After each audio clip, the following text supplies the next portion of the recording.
Hey guys, today again I'm going to be doing something a bit different. Yesterday was Sunday and I spent the whole day watching New Japan Pro Wrestling's Dominion pay-per-view with my girlfriend, future fiancée Sarah, blah blah blah blah blah blah. And it got me thinking. I really loved that show. For me, the emotions in the main event was second to none. I haven't felt that in a very long time, and it got me thinking about all my favourite pay-per-views. And talking about CM Punk last week got me thinking about where I would rank my pay-per-views if I was to have a list. So it's been something I've wanted to do for quite a while, and I know it's been done many times, but damn it, this is my YouTube channel and this is what I want to do with it. This is ranked up. So today, obviously, as I said, because Dominion was so awesome, I want to rank my favourite pro wrestling pay-per-views. I've kept it to a list of 5, and there will be some honourable mentions, but we'll get to those later. But these are pay-per-views that have affected me emotionally. Obviously, because it's all different, some of these pay-per-views are in here because personally they have something personal to do with me. So if your favourite pay-per-view isn't number 1, don't worry about it. That's your list, this is my list. And if you have a different opinion, leave your list in the comments and we can compare. So some of the honourable mentions I'd like to mention is Ring of Honor's Death Before Dishonor in 2010. It was one of the first Ring of Honor DVDs that I ever bought, and it was the first time I ever saw Kevin Steen and El Generico, later to be known as Kevin Owens and Sami Zayn, and that feud has got me through some really hard times of WWE wrestling. It's one, as you can see by my shirt, I love them, especially Kevin Steen / Owens, and that show was really made by them. The main event was good as well, which I'll get onto, but the reason I love that show is because of their feud. This was halfway through their year-long feud in Ring of Honor before Kevin Steen got fired. At the start of the show, El Generico just pushes his way through this random tag team and just calls Steen's name in the most hauntingly angry way possible and demands to fight him right at the start of the show, because he'd spent the first 6 months of their feud not touching Steen because he was still thought of him as his friend. But at this point it was all out war. He'd finally given up. He'd beat the crap out of Steen at the previous show, and now he wanted blood, and you could really feel it. And Steen just comes straight out.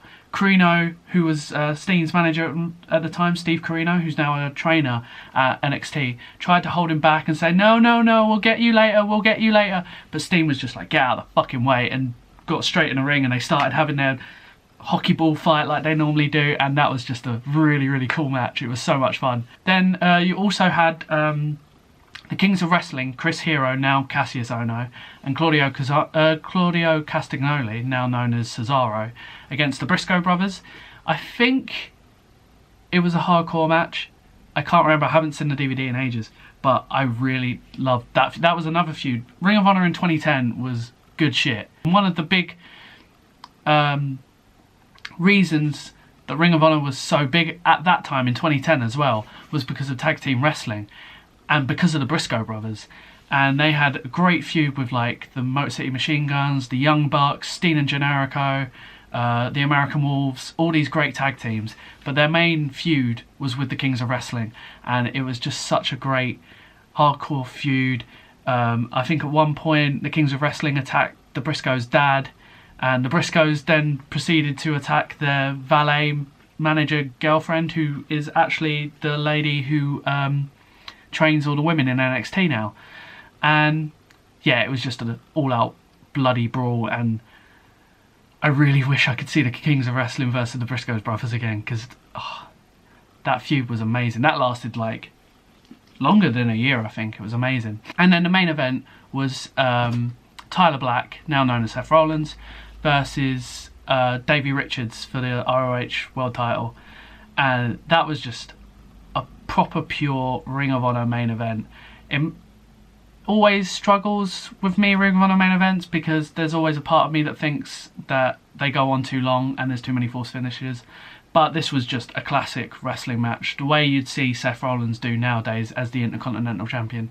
It was a fantastic match, and I'd tell you, seek out that DVD because it's amazing. Seek out the whole of 2010 Ring of Honor. It was amazing. Another honourable mention I have is Summer Sizzler 2014 by Revolution Pro Wrestling.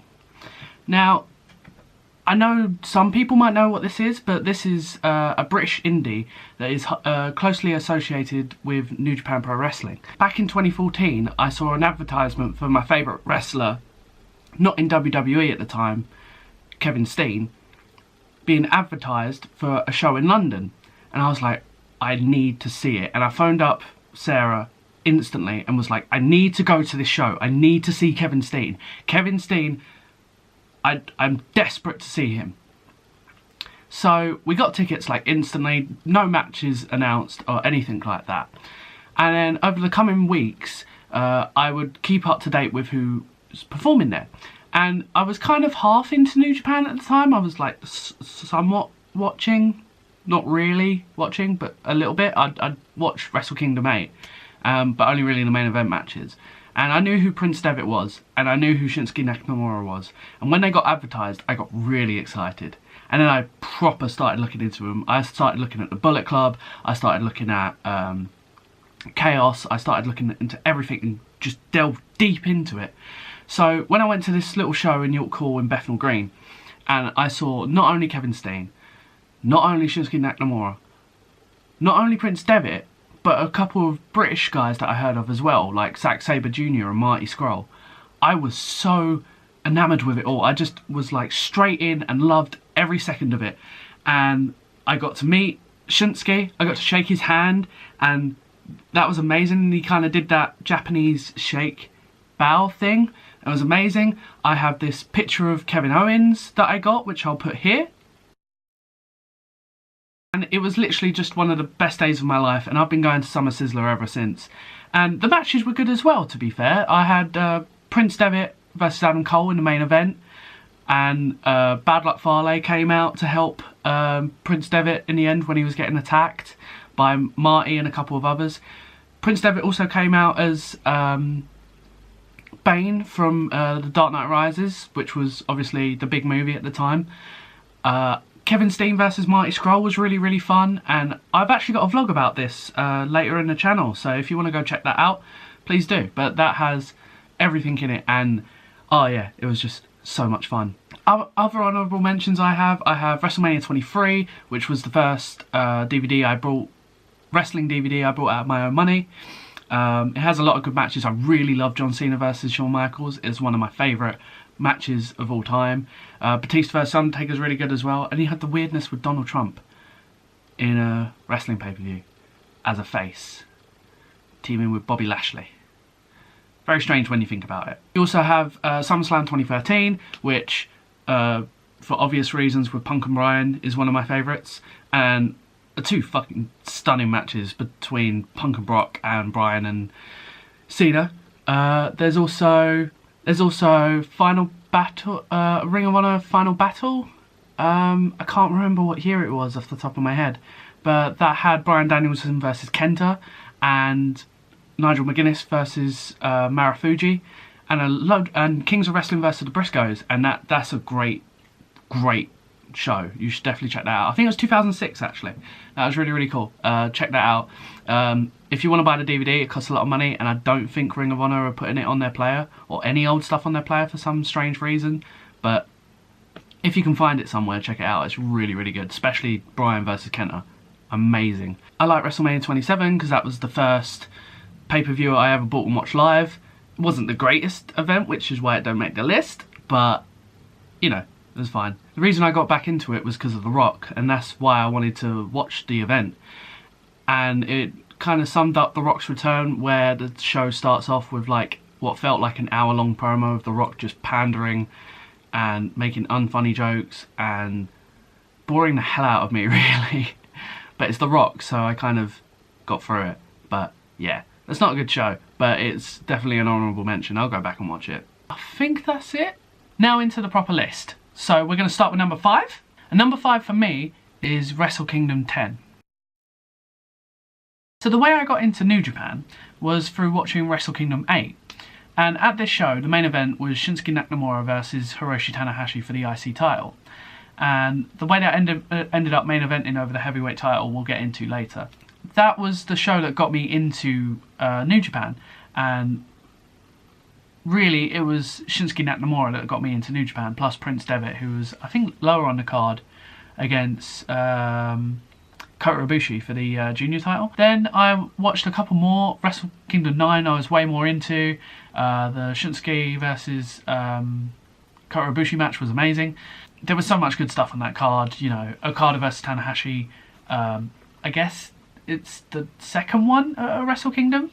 Yeah, and there was a lot of stuff to like about that. But I think when I put it down to it, Wrestle Kingdom 10 was my favourite and is my favourite, mainly because everything on that card I was into and I liked and I enjoyed, whereas Wrestle Kingdom 8 and 9 I wasn't into everything. By this time when I watched Wrestle Kingdom 10, I knew every single person on the card, I knew why they were feuding, I knew why this match was brilliant, and all the little storytelling bits that you normally get off commentary, but because you're watching Japanese wrestling, it's all in a different language, you don't really understand. The Wrestle Kingdom 10 is also amazing because it brings to an end, or a slight end, the Okada versus Tanahashi feud, which I'm hoping to have in a history of, along with Steven and Generico that I spoke about earlier and a couple of others to come up later. Okada's trying to become the ace of the company, and this is the match where he finally does become the ace of New Japan over the former ace, Hiroshi Tanahashi.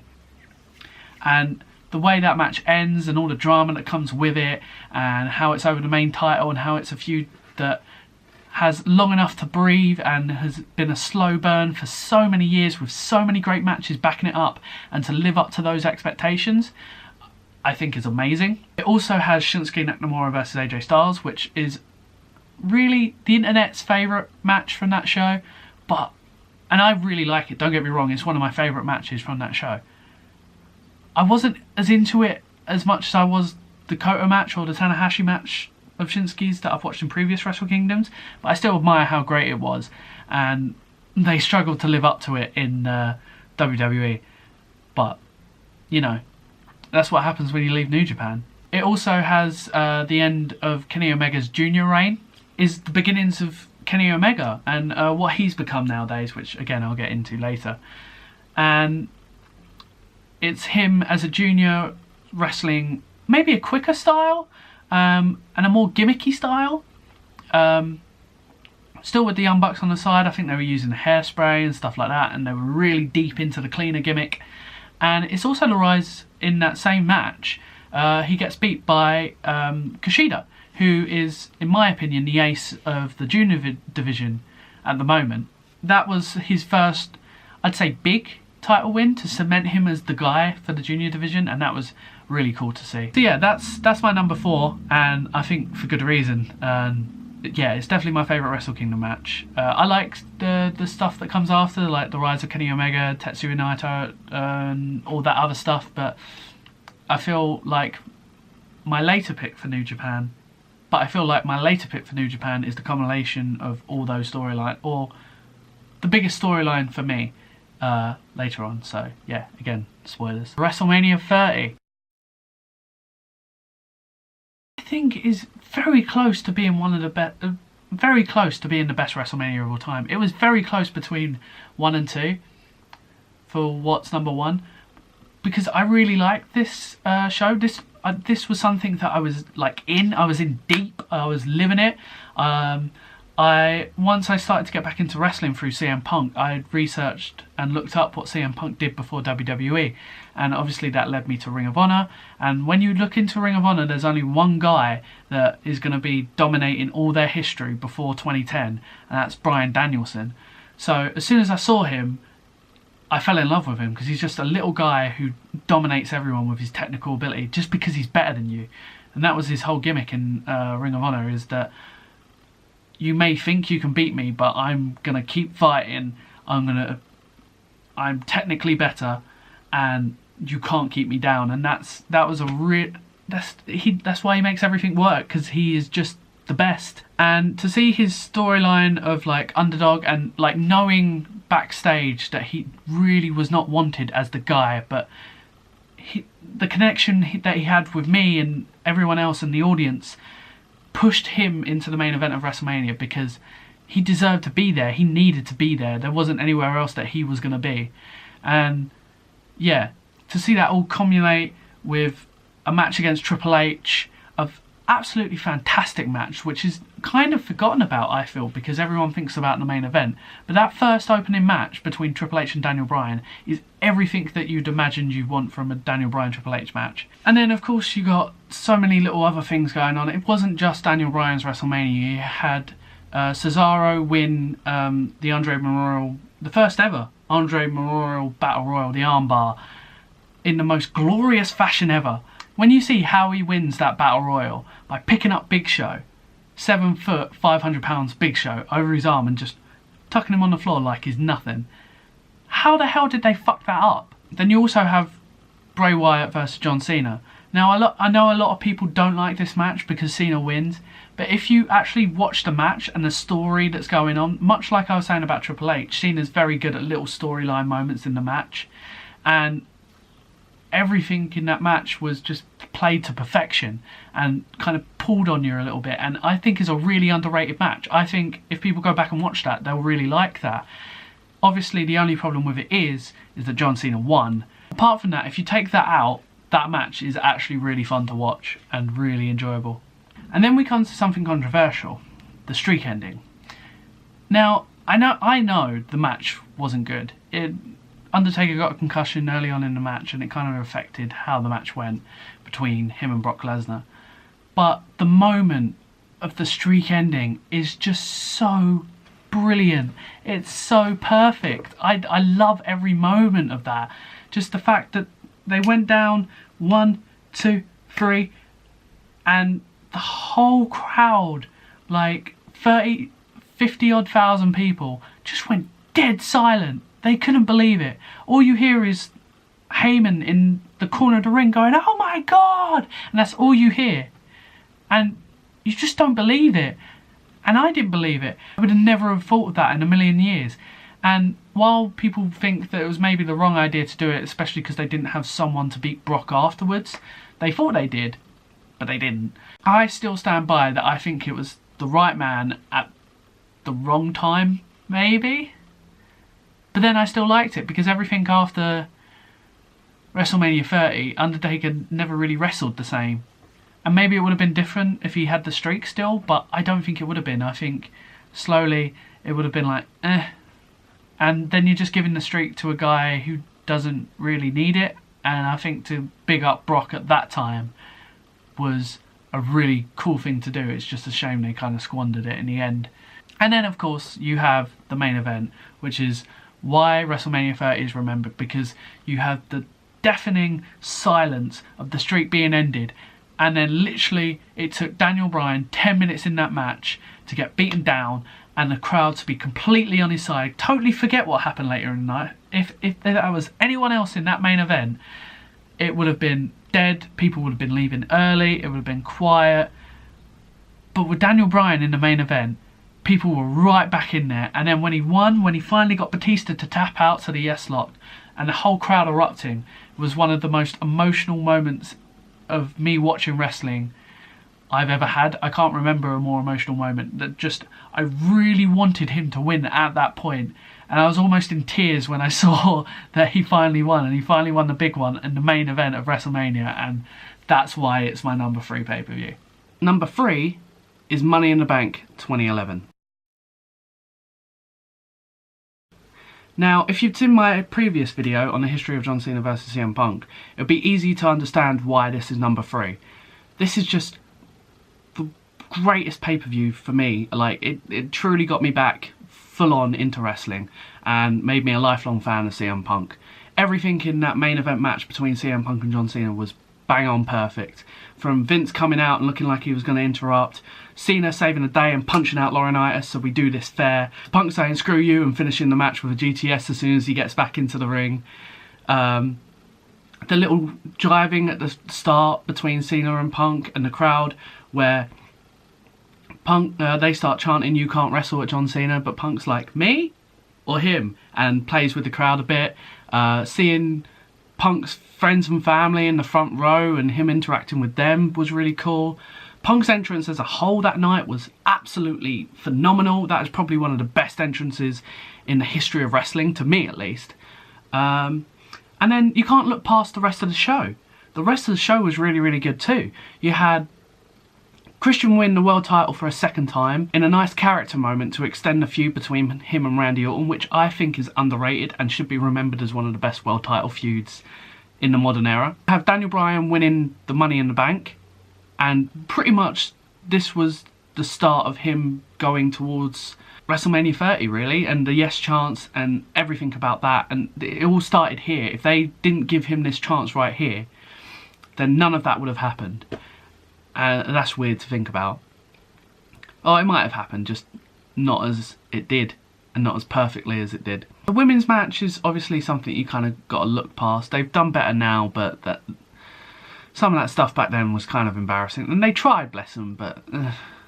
And you also have the beginnings of Mark Henry's Hall of Pain run, which is just something I would never expected to see out of him. How he went from Mark Henry, 20 years in the company, doing absolutely nothing, and the best they could get out of him was a crap streak match at WrestleMania 22 and the ECW World Champion, which was okay, to Mark Henry, the Hall of Pain, this is what I do sort of thing. It's just, the run he went on there was unbelievable, and no one saw it coming, and Mark Henry is pretty much in the Hall of Fame now just because of this run, and this is where it starts at Money in the Bank 2011, taking out the Big Show. So yeah, obviously I've gone into it before, so I don't need to talk about it too much, even though I think I probably just did. But yeah, that's my number 3. Number 2 is WrestleMania X7. This was literally the first thing I saw wrestling related ever.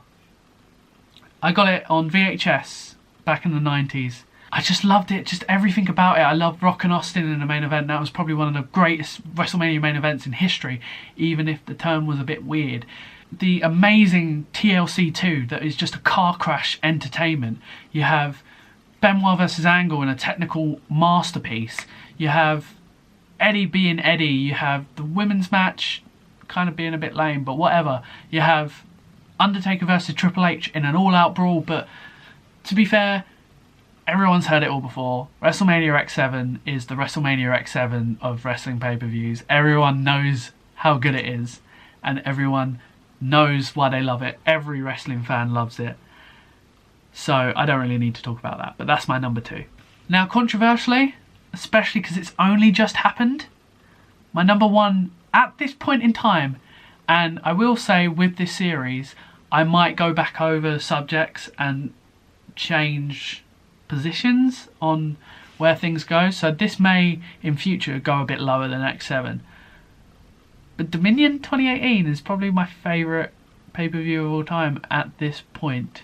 On the 11th of June 2018, Dominion 2018 is my favourite pay-per-view of all time. Kenny Omega versus Kazuchika Okada is probably the greatest, purest wrestling series of matches that you will ever see in your whole entire life. You would not get 2 better athletes, 2 better wrestlers, having 2, 3, 4 better matches in the whole of the world. I mean, if anyone had their match in the G1, where Kenny won last year, they would be saying this is an absolute classic. But compared to all the other matches, Wrestle Kingdom 13 or 14, I can't remember, or 12, the Wrestle Kingdom match, the Dominion last year match, this year's match, it's amazing, the series of matches that these 2 guys have had. They are the best wrestlers in the world. They are maybe 2 of the best wrestlers that have ever put on a pair of tights and a pair of boots and wrestled. And they're wrestling each other in the main event of some of the biggest New Japan shows in history. And they're killing it. And the emotion I have from watching Kenny Omega as a junior work his all the way up to the main event and winning the title like he did on Sunday is probably even more than Daniel Bryan at this point, because I've been so invested, and it's like low-key invested as well. I haven't really realised how invested I am through watching like Being the Elite and previous shows and pay-per-views and stuff like that. But I am so invested in Kenny Omega and so invested in the Elite as a whole that seeing Kenny win really was... I literally cried. It was amazing.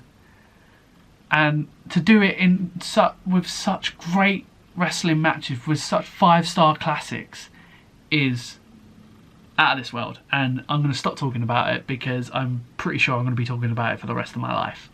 But that's not the only reason that Dominion is number one. I was so invested in every single match that happened, apart from like 3 or 4, that it was amazing. I mean, like everything from Tetsuya Naito versus Chris Jericho. Tetsuya Naito is probably arguably my favourite character in the whole of wrestling right now, and to see what he's going through is gut-wrenching, and I really liked the storytelling of the match of Tetsuya Naito being more villainous, especially against a crowd that doesn't like him in Osaka.